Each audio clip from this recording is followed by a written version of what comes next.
The day 250. Harleys lined up outside an elementary school didn't start with sirens or flashing lights. It started with one quiet biker standing in a gravel parking lot, watching a grown man drag an 8-year-old boy by the jersey in front of his teammates.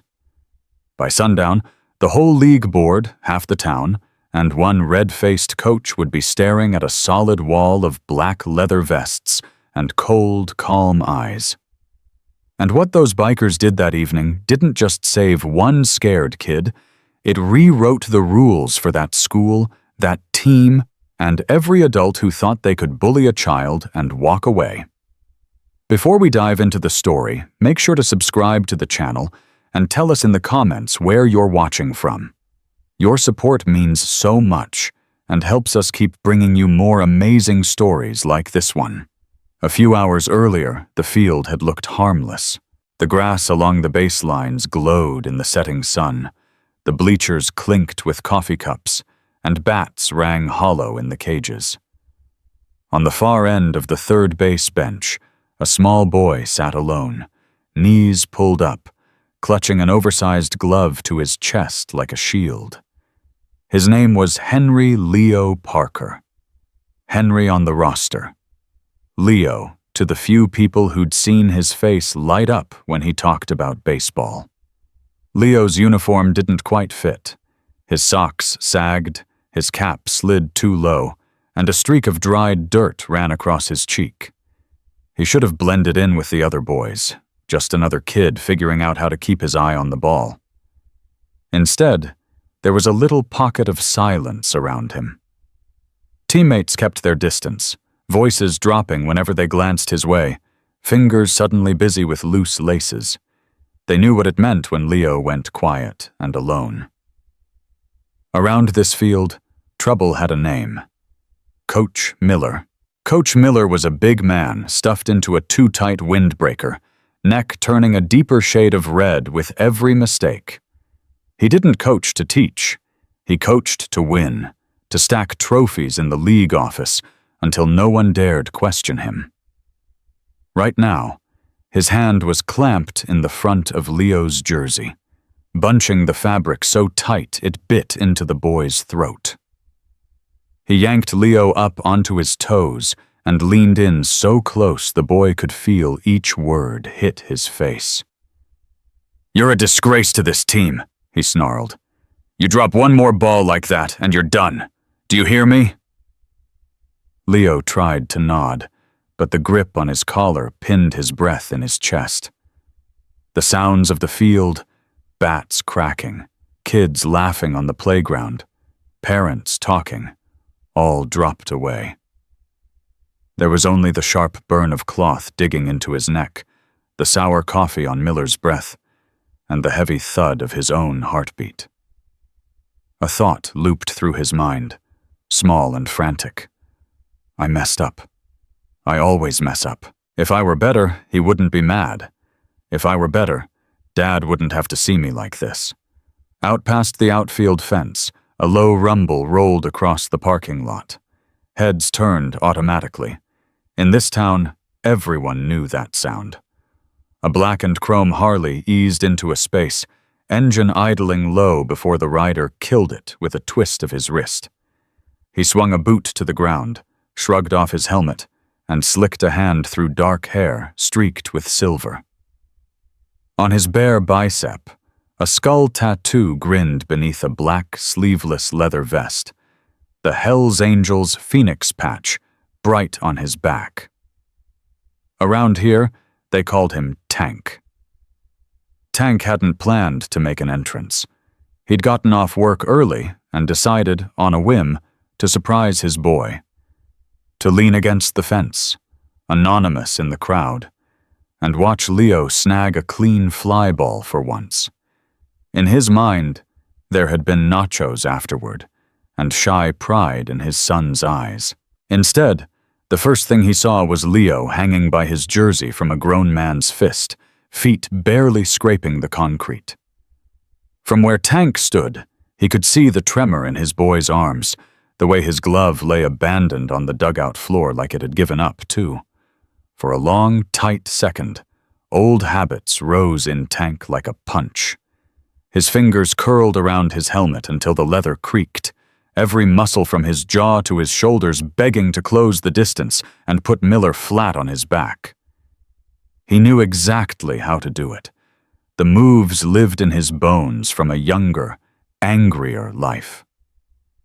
But there was another part of him now, the part that had rocked a newborn at 3 in the morning and sworn he'd never let his son grow up afraid of his father's temper. So he made himself breathe. He set the helmet gently on the seat of the Harley, rolled his shoulders back, and reached into his vest for his phone. On the other side of town, in a low bar that smelled like coffee and motor oil, a phone buzzed on a scarred wooden table. Bear, president of the Hells Angels, glanced down. The moment he saw Tank's name, the conversation around him dulled. He wore the same black sleeveless leather vest, the same phoenix patch, full-sleeve tattoos wrapping his arms, a skull inked on his bicep. He picked up on the first ring. Calls during kids' practice hours weren't social. "Tank," he said, skipping hello. "Talk to me." Out by the fence, Tank never took his eyes off the dugout. He watched Miller give Leo one last shake for emphasis and drop him back onto his heels. The boy stumbled, catching himself against the wall, shoulders jerking with a swallowed sob. Tank's voice, when it finally came, was low and level, the kind of calm that made decent men uneasy. "He put his hands on my son," Tank said. No swearing, no extra explanation. 7 words, hammered flat and cold. On the other end of the line, Bear went very still. He didn't ask what Leo had done. He didn't ask how bad it was, or how long it had been going on. In their world, a grown man laying hands on an 8-year-old, especially a brother's kid, wasn't coaching. It was crossing a line you didn't cross back from. The bar seemed to lean in. Then Bear stood up, chair scraping quietly against the floor. "You stay put," he said. "You don't touch the coach. You don't touch anybody. You just keep eyes on your boy. We'll handle the rest." He ended the call and turned to his men. To understand why that single sentence could move so many men so fast, you have to know how long Coach Miller's shadow had stretched over that field. For years, the league board had pointed to his trophies and newspaper clippings whenever parents complained. "He's tough, but he makes winners," they'd say. "Baseball builds character. If your kid can't handle it, maybe this isn't his sport." They never sat in the car afterward, with a boy who stared out the window in silence, flinching when someone raised their voice. For Henry Leo, baseball had started as joy. It was the soft thud of a backyard pitch landing in his glove, the first time the bat met the ball, and his father whooped loud enough to scare the birds. It was pulling on a jersey 2 sizes too big and seeing his last name curve across his shoulders. Lately, that joy had worn thin. Practices had become a string of dread. His name barked like a warning. Every mistake turned into a show for the whole team. The stake hanging in the air wasn't just whether he'd bruise. It was whether an 8-year-old boy would learn to love the game or learn to fear it. Bear looked around the bar at the men in front of him, big, bearded, inked from wrist to shoulder, and spoke in the same steady tone he'd used on Tank. "Miller, youth field. He's got his hands on Tank's boy," he said. That was all. Chairs scraped back, gloves were tugged on, helmets came down from hooks. Nobody shouted. Nobody needed to. These were men who remembered their own bad coaches, their own moments of being small and scared with no one stepping in. "Full colors," Bear added, tucking his helmet under his arm. "We're not going there to swing first. We're going so every parent and every board member sees exactly where the line is. Nobody lays a hand on a kid and keeps a whistle in this town. Not after tonight." His gaze met those of the oldest members, the ones with deep lines at the corners of their eyes from years of squinting into sun and trouble alike. They gave small, grim nods. This wasn't a bar fight. This was church. This was court. Across town, garage doors rattled open. Engines turned over, one by one, low growls building into rolling thunder. Black and chrome bikes backed into the street, headlamps flicking on as riders in black, sleeveless leather vests settled into their seats. Full-sleeve tattoos flexed over strong arms, skull ink flashing on bare biceps as gloves tightened on handlebars. Neighbors peeked through curtains. They'd seen this club ride out for charity runs and hospital visits. Tonight, the air felt different, sharper, like the moment before lightning hits. At the field, practice limped on. Miller barked new orders like nothing had happened, ignoring the way a few parents watched him now with narrowed eyes. Leo sat on the end of the bench, glove back in his lap, shoulders curled inward. He stared at the dirt between his cleats, counting pebbles so he wouldn't cry. When he finally looked up, he saw his father standing by the fence. Boots planted, arms loose, gaze locked on him. Tank didn't smile or wave. He just nodded once, slow and certain. The message was clear, even without words. "I see you. I'm here. You're not alone." Out on the road leading to the school, the first wave of Harleys crested the hill. At the front rode Bear, his black sleeveless vest flaring just enough to flash the Hell's Angels phoenix on his back, full-sleeve tattoos and skull ink visible beneath. Behind him, bike after bike followed, headlamps glowing in the dusk like a moving constellation. They weren't racing. They didn't have to. The sound of them alone announced that something at that little field was about to change for good. As those engines rolled closer, the real stakes came into focus. This wasn't just about one dropped fly ball or one bad practice. It was about what a town would decide to tolerate. It was about whether kids learned that adults could be checked, that bullies could be faced, that family didn't always share your last name. Sometimes it wore leather and rode a Harley. The Hells Angels weren't coming for revenge. They were coming to make a promise. From this night on, anyone who called themselves coach would think hard before raising a hand to a child. Before those bikes pull into the parking lot and that promise takes shape in chrome and leather, pause with them for a moment. If stories like this, about quiet kids, stubborn fathers, and unlikely guardians, matter to you, remember there are more of them out there. You can be part of the family that shows up, too, by standing beside the ones who are small and scared, and by never staying silent when someone like Coach Miller crosses the line. The first thing people noticed wasn't the sight of the bikes. It was the sound. A low, rolling thunder came in from the road beyond the outfield fence, rattling the loose boards under the bleachers and silencing a few mid-sentence conversations. Parents shaded their eyes and turned. Kids on the playground stopped mid-swing. Even the birds in the oak trees lining the parking lot seemed to fall quiet as the line of Harleys appeared, one after another, like a metal river flowing down the hill.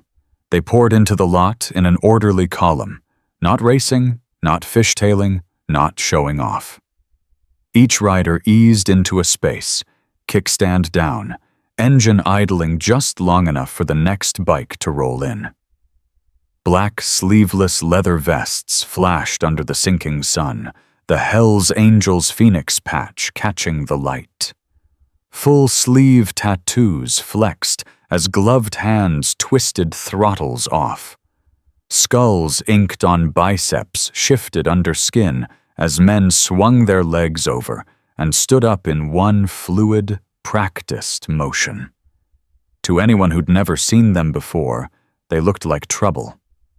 To Tank, they looked like home. Leo heard it before he saw it. The sound rolled through his chest, something deep and familiar that tugged his eyes toward the parking lot. He'd fallen asleep to that sound when he was younger, soft through the window when the club dropped his father off late. Now, hearing it all at once, hundreds of engines together, made the hairs on his arms stand up. He slid along the bench until he could see around the dugout post. His breath caught.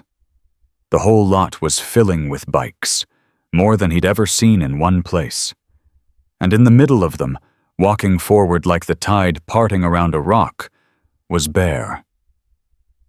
Tank felt his shoulders drop half an inch as he watched the men dismount. He'd told Bear the facts. The rest was in the club's hands now. Still, as boots hit gravel and vests creaked, a small, old fear whispered in his ear. What if this goes bad? What if Leo sees the part of me I've tried to bury?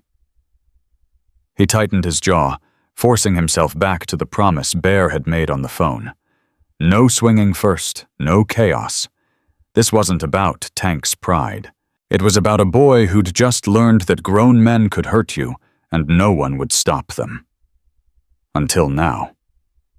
On the field, Coach Miller looked up, annoyed that something dared compete with his voice. His eyes narrowed as the bikes kept coming. Parents had turned toward the lot, some already pulling out phones, some stepping closer to their kids. The practice he commanded so completely a minute ago now felt like a side act to a much larger presence. Miller jammed 2 fingers into his whistle and blasted a shrill note. "Eyes on me," he barked. "Forget the circus in the parking lot. We're not done here until someone on this team remembers how to catch a fly ball." The whistle cut through the air, but it didn't have the same grip as before. A few boys flinched, habit reacting before thought, but their gazes slid back toward the bikes anyway. Leo stayed frozen on the bench, glove in his lap, eyes splitting the distance between his coach and the black vests stepping off chrome. In his chest, panic and something else fought for space. Fear knew Miller's routines. Hope, shy and unsure, recognized the way those men moved, like the way his dad walked into a room and somehow made everything feel less dangerous. Bear didn't hurry. He walked with the slow, deliberate stride of someone who'd never once needed to raise his voice to be heard. Gravel crunched under his boots, the tail of his black sleeveless vest shifting just enough to show the phoenix patch on his back. Full-sleeve tattoos wrapped his arms, the skull on his bicep grinning under faded ink. Behind him, the Hells Angels fell in step without being told, spreading out in a semicircle near the chain-link fence that separated the parking lot from the field. They didn't climb it. They didn't rattle it. They just stood there, silent, a dark wall of leather and ink and unblinking eyes. Parents drifted toward the fence, caught between concern and curiosity. A few recognized some of the men from charity rides, from a toy run at Christmas, from helmets left respectfully at hospital doors. Others clutched purses or tightened arms around their children, unsure which stories to believe. One thing was certain. Whatever was happening at that field had just become bigger than a dropped fly ball. Bear stopped at the fence beside Tank. For a moment, they didn't speak. They just watched. Miller had lined the boys up for another drill, barking instructions.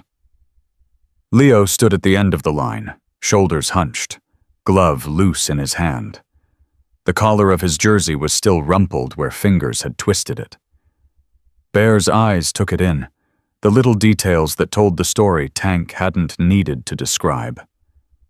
The faint red mark at the base of the boy's throat, the way his teammates leaned away from him, like trouble could jump from one kid to another. "That him?" Bear asked quietly, nodding toward the boy, not the coach. Tank swallowed, the word catching for a second before it came out. "Yeah," he said. "That's my son." The word son landed heavy between them, thicker than oil, older than chrome. Bear's jaw flexed. He took a slow breath, eyes never leaving the field. "You still good?" he asked. "You touch no one unless I tell you." Tank's fingers tightened on the fence. The old fight in him burned hot, wanting a target. But he thought of Leo's eyes if he saw his father explode. He thought of the promise he'd made the day he first held that tiny newborn fist. "I'm good," Tank said. "You handle it." The school doors banged open. The principal, a woman in a blazer and sensible shoes, stepped out onto the sidewalk with 2 teachers at her heels. Her eyes widened at the sight of the parking lot. For a moment, she looked like someone who'd walked into the wrong movie. Then the phones in the crowd registered for her, parents already filming, cameras panning from the coach to the bikers to the school sign behind her. She straightened her shoulders and headed down toward the field, jaw set. Bear watched her approach without moving from the fence. He didn't want to spook anyone. They weren't here to occupy the school or scare kids. They were here to draw a line where too many adults had erased it. When the principal got close enough, he tipped his chin in a polite half-nod. "Evening, ma'am," he said, voice steady and low. "Name's Bear. We're here because one of your coaches put his hands on a child." He didn't raise his volume, but somehow people 50 feet away heard every word. Silence rippled outward like someone had killed the stadium lights. The principal's head snapped toward Miller. He had his hands on his hips now, clearly annoyed that his practice had been interrupted by what he saw as a performance. "This is private team business," he barked, striding toward the fence. "You can't just—" His words cut off when he got close enough to really see who stood on the other side. Bear didn't step back. Neither did the men flanking him, their skull tattoos and phoenix patches plainly visible. Their faces weren't angry in the way Miller understood anger. There was no wildness there, just a cold, calm certainty that made his chest tighten. "You coach Miller?" Bear asked, tone almost conversational. Miller drew himself up, trying to reclaim ground. "I am," he said. "And I don't know who you people think you are, but—" Bear lifted a hand just a few inches, and Miller's words stalled without his permission. "We're the ones who got the call when you grabbed an 8-year-old boy by the shirt and lifted him off his feet," Bear said. "We're the ones who show up when grown men forget the difference between coaching and cruelty." He nodded toward Leo. "That boy over there? He's family. You put your hands on family." Around them, parents shuffled in closer. A few mothers put hands over their mouths, eyes darting to Leo. Fathers who'd grumbled in the stands for seasons, but never walked down to the board meeting, suddenly found themselves standing shoulder to shoulder with tattooed bikers at the fence. Kids drifted in from the outfield, drawn by the tension like static. Some clutched their caps, some clung to water bottles, all of them sensing that the script of grown-ups always back the coach was being rewritten in real time. The principal swallowed, her gaze flicking from Bear to Miller to the growing sea of cameras held at chest level. "Coach Miller," she said, voice tighter than she wanted. "Is there any truth to what they're saying?" Miller seized on her address like a lifeline. "They're outsiders," he snapped. "This is just another attempt by coddling parents to undermine discipline. These boys need to learn to take correction. That kid," he jabbed a finger toward Leo, "is soft. He dropped an easy fly ball, and I gave him a talking to. That's all."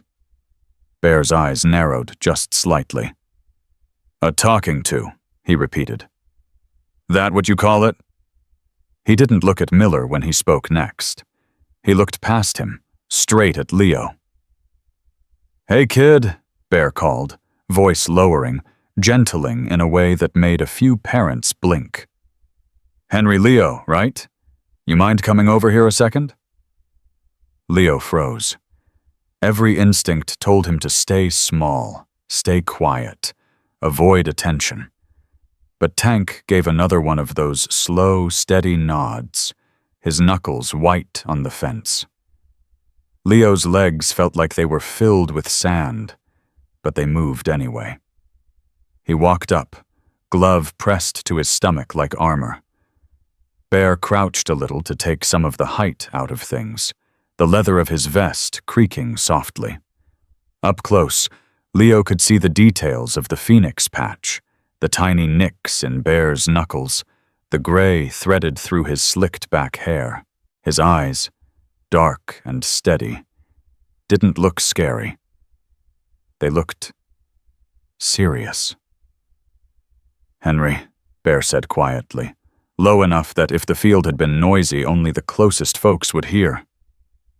"I'm Bear. I'm a friend of your dad's. I'm going to ask you a question, and I want you to know something before you answer. You won't be in trouble for telling the truth. Not with us. Not with your dad." A tear escaped the corner of Leo's eye before he could stop it. He nodded, throat tight. Bear glanced up at Tank, just for a second, making sure the father was holding steady. Then he turned back to the boy. "Did Coach lift you up by your shirt?" Bear asked. No extra words, no leading tone. Leo's fingers dug into his glove. Yes, sir," he whispered. "Did he poke you in the head?" Bear asked. Leo's voice shook, but it got a little louder. "Yes, sir." Bear's gaze stayed soft. "Did you feel safe when he did that?" Leo shook his head hard, a sob catching in his chest. "No." The words hung in the air, simple and devastating. A murmur rippled through the team. One boy near the middle of the line blurted out, "He grabbed me last week too." Another, cheeks flushing, added, "He slapped my helmet when I missed a pitch. It hurt." Their parents turned, shocked, some with regret carving lines into their faces where complacency had sat before. The stories tumbled out like they'd been waiting at the back of their throats for an exit. The principal looked like someone had pulled the floor 2 inches to the left. Whatever she'd expected when she walked out those doors, it wasn't multiple children, on record, in front of cameras and witnesses, describing physical intimidation. She turned slowly to Coach Miller. "Is this true?" she asked, the formality stripped from her voice now. Miller's bravado wavered, but only for a heartbeat. "They're exaggerating," he scoffed. "Kids misremember things. They're emotional. You give an inch on discipline, you lose the whole—" A distant wail cut through his words. Sirens. One of the parents had already dialed 911 the second the bikes started filling the lot. Within moments, a squad car turned into the school driveway, lights flickering red and blue across chrome and chain link. The officer inside slowed as he took in the scene. A quiet line of Hell's Angels at the fence, dozens of parents with phones out, a coach red-faced and gesturing wildly, a cluster of kids around a small boy with tear-streaked cheeks. Bear didn't flinch at the sight of the cruiser. He stepped back from the fence just enough to give the officer a clear path. The club members shifted too, opening a lane without being asked. This wasn't a standoff. It was an invitation. Let everything be seen. Let nothing be whispered about later in parking lots and corners. The officer stepped out, one hand resting near his belt out of habit, the other shading his eyes. It took him half a second to recognize Bear and a couple of the other bikers from a charity ride the department had escorted last Christmas. His shoulders dropped a fraction, but his face stayed professional. "Evening," he said. "Somebody want to tell me what's going on?" Before Miller could launch into a speech about interference, Bear tilted his head toward Leo. "Be better if you start with the kids," he said evenly. There was no challenge in his tone, just a quiet suggestion from a man who'd seen what happened when adults told their version first. The officer hesitated, then surprised himself by nodding. He crouched down near Leo, his voice softer than the bark that came with traffic stops. "Hey, buddy," he said. "Name?"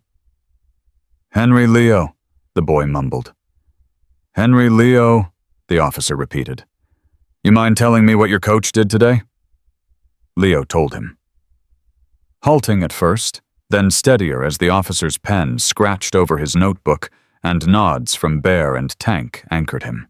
Other kids chimed in when the officer turned. Parents added times they'd seen similar things, but hadn't wanted to cause trouble. Miller sputtered objections, but each one sounded smaller as details piled up. Dates, drills, words he'd forgotten, but the kids never had. The field that had been his kingdom an hour ago now felt like a courtroom where he sat at the wrong table.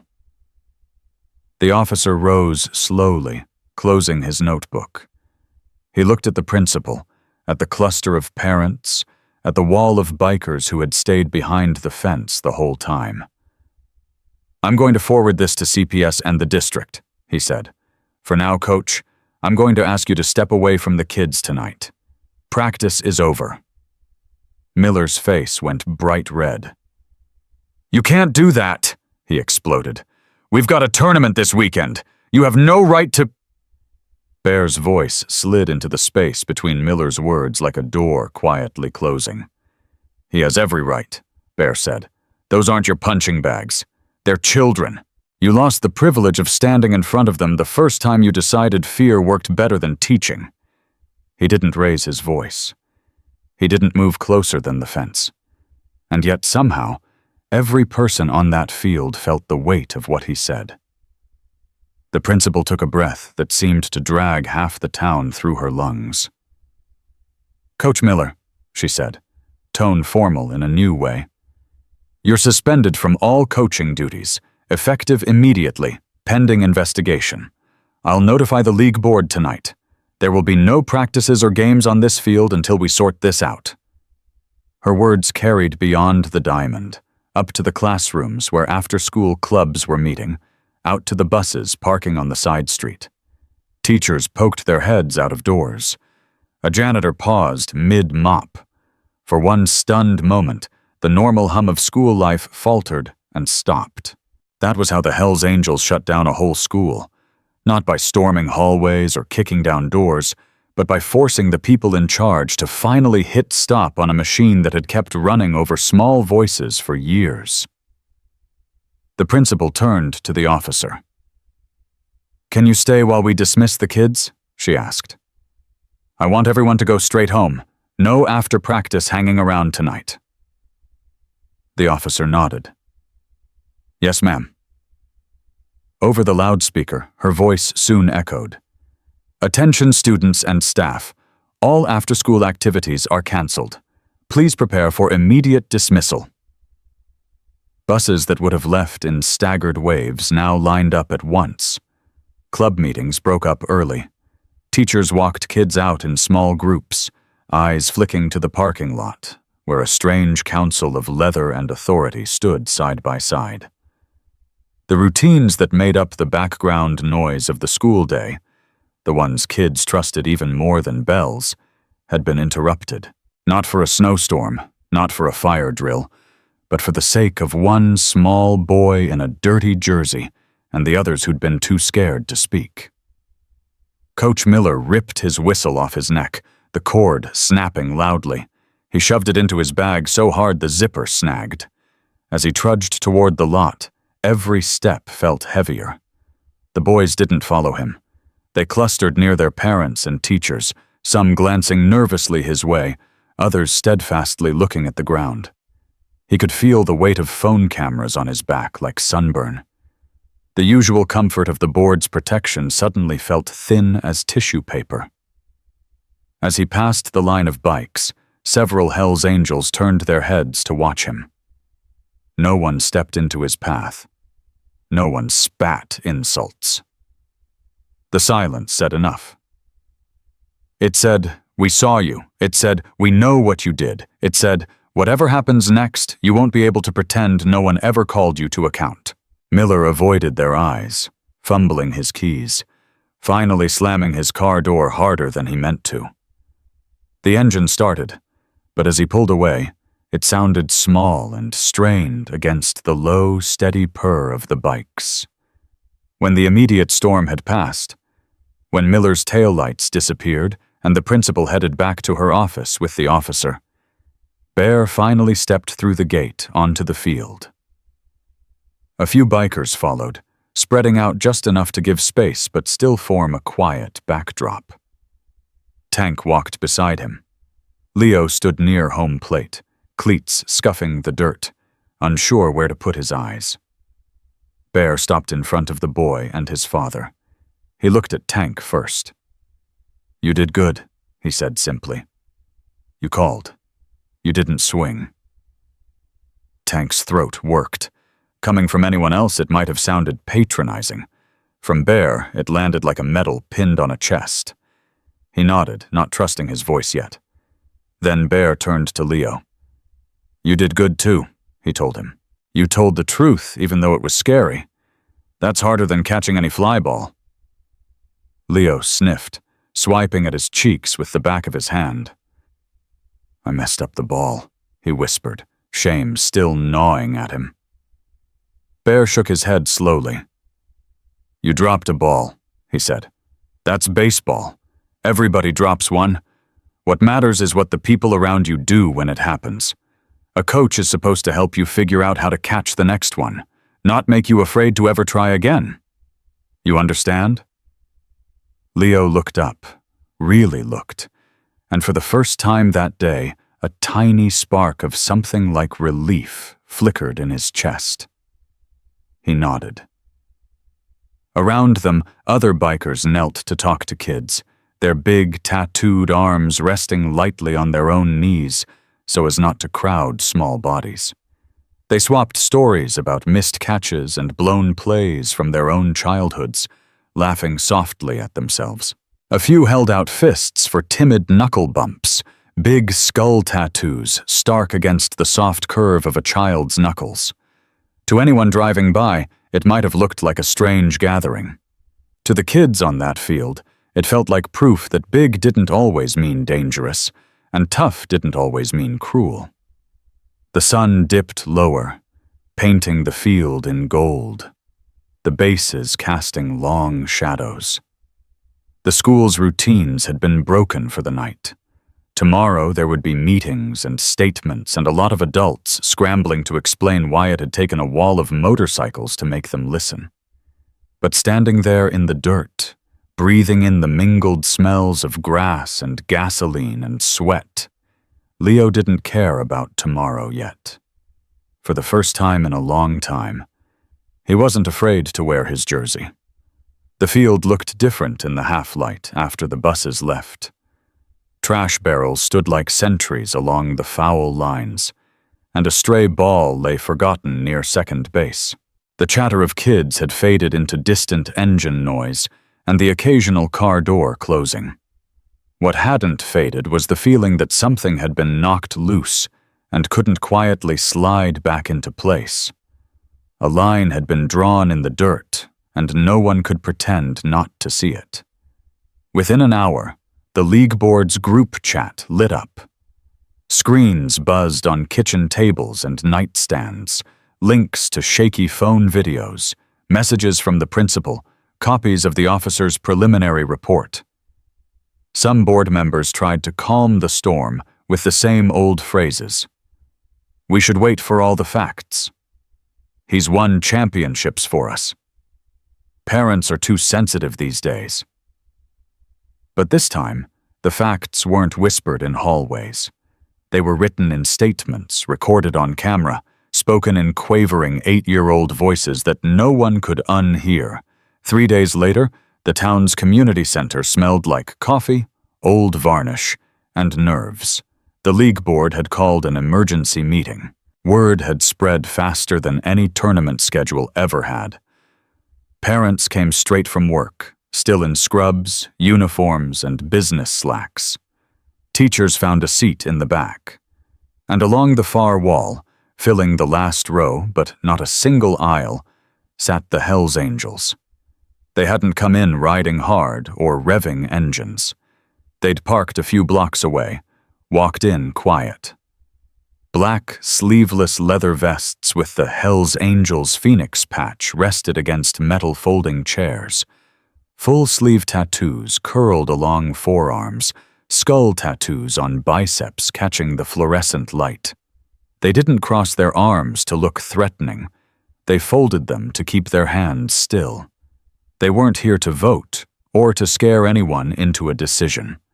They were here for the same reason as every parent, to see what kind of adults ran the league that held their kids' hearts. At the front, the league president tapped a stack of papers against the table until they lined up perfectly. His tie was a little too tight. His voice when he spoke was a little too loud. "Thank you all for coming on such short notice," he began. "As you know, there was an incident at last Thursday's practice. Our goal tonight is to gather information and find a path forward that protects our players and preserves the integrity of our league." "Protects our players," Bear repeated under his breath, just loud enough for Tank to hear. Tank's hand flexed on his knee. "Good words," Bear added. "Let's see if they mean them." The room felt like a held breath. People shifted. Chairs creaked. Coffee sloshed in paper cups. For once, no one checked the score of a game on their phone. This was the game now. One by one, parents stepped up to the microphone. Some clutched notes.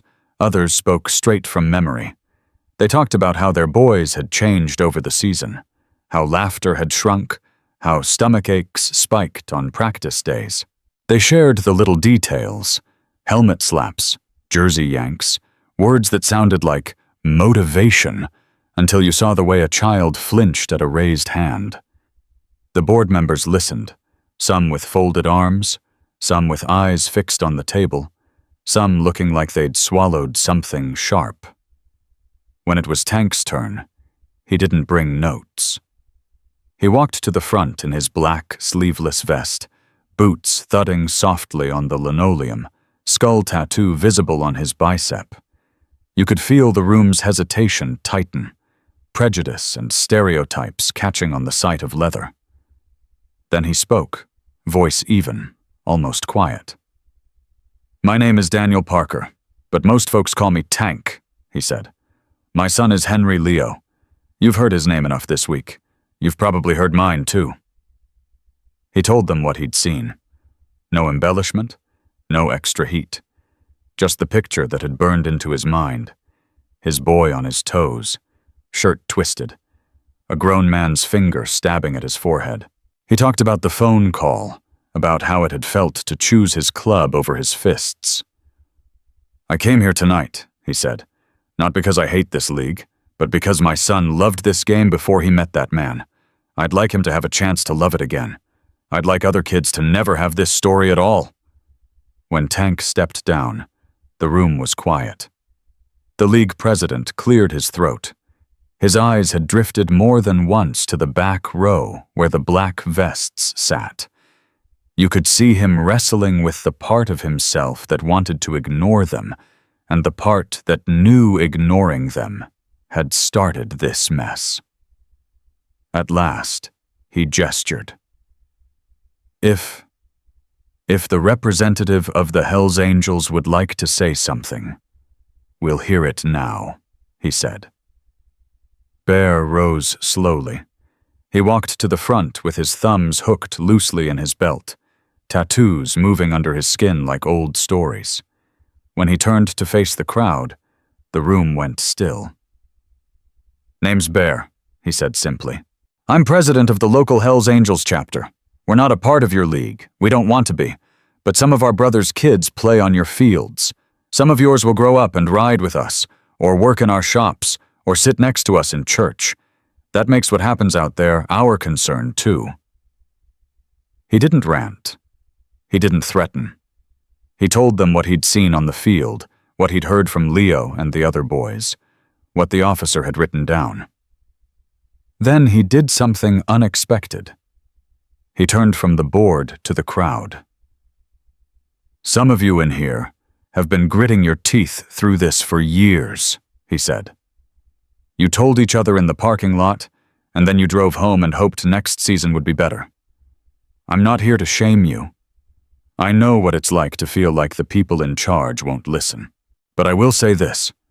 The only reason we're all in this room tonight is because a scared kid told the truth and a father made a call instead of a fist." Bear faced the board again. "We're not asking to run your league," he said.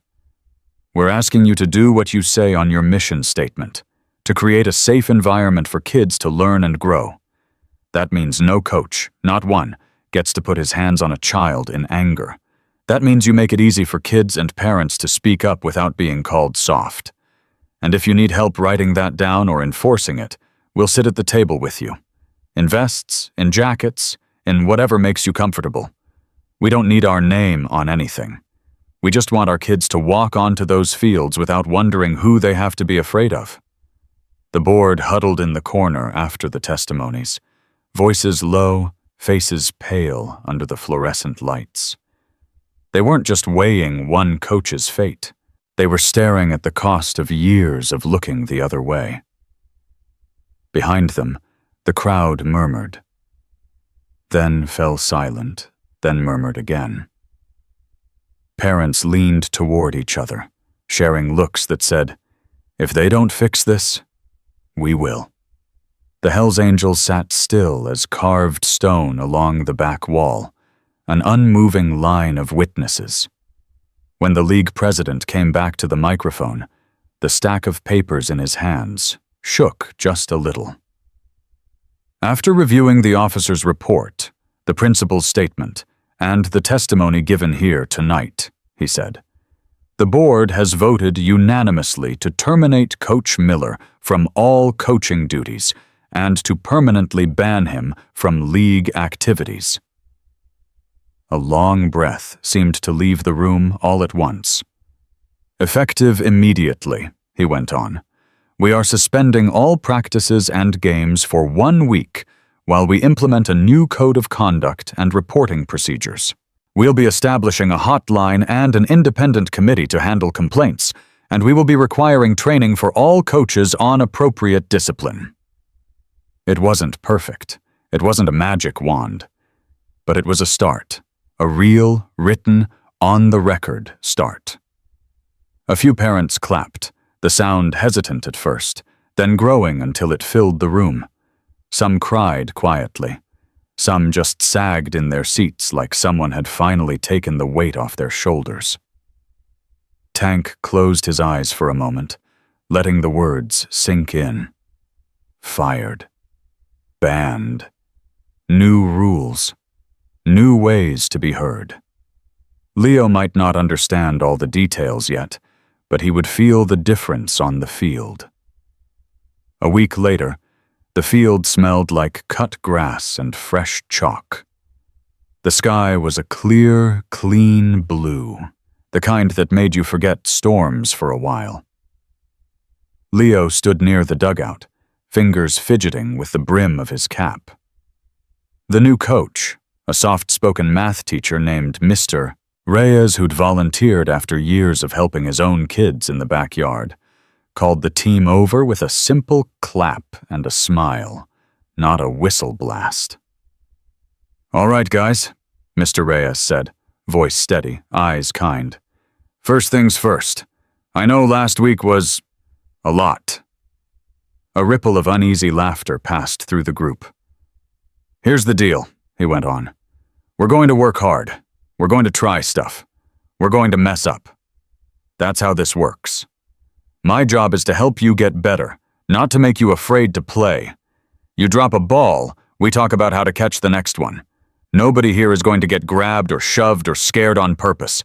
Not by me, not by any adult wearing this league's logo. You hear me?" A chorus of Yes, sir, rose up, some voices stronger than others, but all of them relieved. At the fence, Tank watched, one hand resting loosely on the chain link.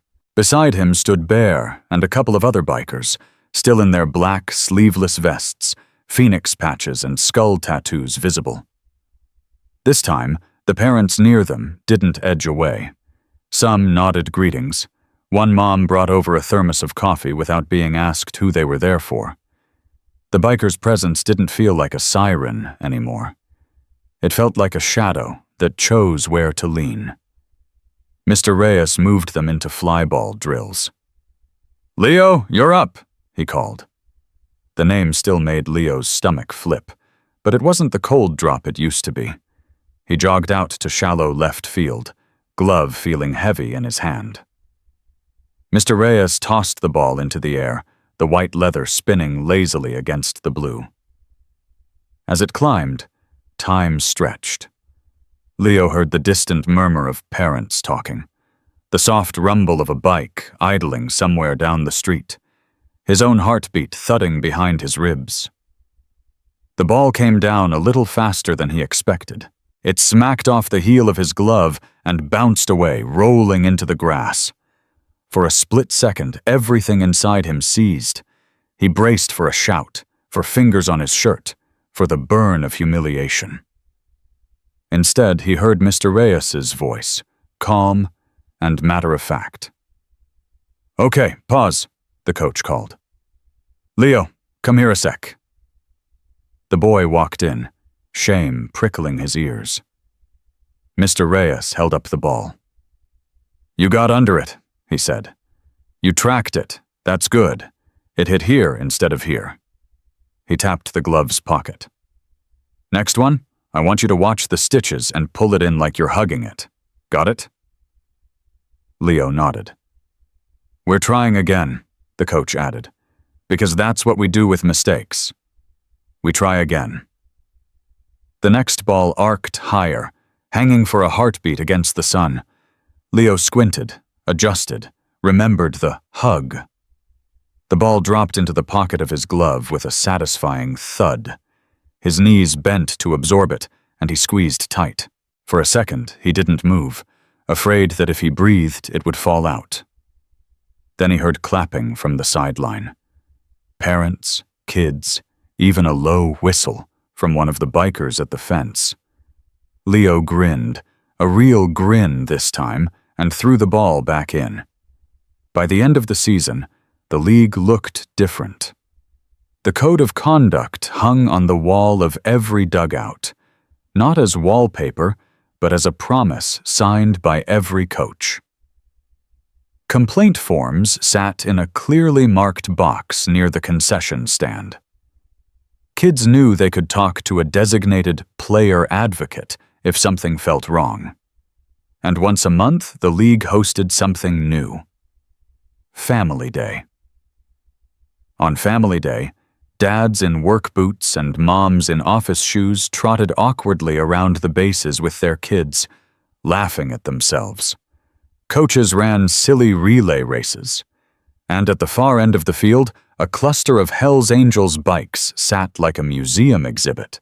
Kids lined up with signed permission slips to sit on them for photos, small hands gripping handlebars, while big tattooed arms held the bikes steady. Bear stood nearby, answering questions from curious grandparents who'd once only seen men like him on the evening news. One evening, after most of the crowd had drifted toward the parking lot, Leo and Tank lingered in the outfield. The sky was turning pink at the edges. Fireflies hadn't started yet, but you could feel them waiting. Tank tossed a ball in his hand, leather popping softly. "One more?" he asked. Leo nodded, planting his cleats. The ball sailed toward him in a smooth arc. Leo moved under it, glove up, eyes steady. He caught it clean and fired it back with a little extra snap in his wrist. Tank caught the throw and laughed, the sound full and easy. "You're getting fast," he said. "I'm gonna need a better glove to keep up." Leo shrugged, but his chest puffed a little. Coach says I got good tracking, he offered. Says I don't flinch like I used to. Tank swallowed against the lump that rose in his throat. Coach is right, he said. He looked toward the fence, where a couple of black vests still leaned, talking quietly, keeping a lazy watch as the last kids packed up. You know, Tank added, the day I called Bear, I was scared you were going to see the worst of me. Thought you'd remember your old man as the guy who lost it on a baseball field. Leo frowned, confused. You didn't hit anybody, he said. You called your family. The word landed on Tank differently this time. Not just blood, not just bikers. Family. The network of people who had shown up when one small boy was hurt and scared. He nodded slowly. Yeah, he said. Yeah, I did. Years have a way of tracing circles, bringing you back to the same places with different eyes. On a soft summer evening, long after Coach Miller's name had slipped out of daily conversation and into the file cabinets of memory, the town's baseball field once again held a lanky teenager in a jersey with Parker across the back. Henry Leo had stretched into his height, the cap now fitting just right, his glove moving with relaxed confidence. His number was smudged with dirt, same as always. Some things don't change. Tank sat on the bleachers this time, hands wrapped around a cup of coffee gone lukewarm, watching his boy joke with teammates. Bear stood at his usual spot near the fence, black sleeveless vest still bearing the phoenix patch, tattoos faded slightly but no less vivid, skull bicep ink smiling as he leaned on the metal. A few of the other Hells Angels were there too, out of habit now as much as purpose. They were background, part of the scenery, like the scoreboard, like the oak trees, like the smell of popcorn from the snack shack. If you asked a new parent about them, they might say, "Oh, those guys? They're just there. They don't bother anyone. They helped rewrite the rules a while back. My kid thinks they're cool." The fear had drained out of the word biker in this place, replaced by something more complicated, more honest. The leather vests still looked tough. The tattoos still told stories in ink. But around here, most of those stories ended with someone smaller standing a little taller. As Leo stretched his arm and rolled his shoulder, his gaze wandered, just for a heartbeat, to that familiar spot at the fence. For a flicker of a second, his mind replayed the other night. The one with the sirens and the shouting and the thick knot of fear in his stomach. But when the memory came now, it didn't stop there. It kept going, to Bear's quiet questions, to the officer's notebook, to the board meeting, to Mr. Reyes's calm voice after a dropped ball. The old fear loosened another notch. He lifted his glove to Bear in a tiny salute. Bear grinned, lines deepening at the corners of his eyes, and tipped an invisible cap back. You could say this whole story started with a mistake. A dropped fly ball from a small, scared boy. But that's not the real beginning. The real beginning was what people did after the mistake. One man chose control over rage. One boy chose truth over silence. One club chose presence over violence. One community, finally, chose courage over convenience. Somewhere, in the back of a desk drawer, a cracked plastic whistle lay forgotten under a pile of old rosters and yellowed scorecards. It didn't mean much anymore, except as a reminder. Authority isn't in the whistle. It's in how you treat the people who have to listen to it. On the field, a different kind of authority now ruled. The kind that corrected without crushing, that taught without tearing down. After a later game, someone suggested a team photo. Kids in dusty uniforms crowded around home plate, grinning and shoving each other playfully. Parents gathered behind them, arms slung over shoulders. Then, almost as an afterthought, a voice called out, "Hey Bear, Tank, get in here!" The bikers hesitated for just a second, not used to being invited into these kinds of pictures. But the kids were already waving them over. "Come on!" Leo shouted. "You're part of this!" They stepped in, leather vests against jerseys, skull tattoos against small shoulders. A mom with a smartphone counted down. 3, 2, 1. The camera clicked, freezing a moment that would live on fridge doors and social media feeds and memory for years, a town that had learned, the hard way, what it wanted to stand for. Later, as the sun slid down and the field lights flicked off, the Harleys rolled out of the lot, one by one. Engines rumbled low, not needing to prove anything. Kids on the sidewalk waved. Some mimed twisting a throttle, already dreaming of someday riding something bigger than a bicycle. Parents waved too, not out of obligation, but out of honest gratitude. In rearview mirrors, the field shrank to a patch of green and then to memory. Stories like this don't fix every field, every league, every school. Somewhere, another child is still staring at the dirt between their shoes, wondering if anyone will show up for them.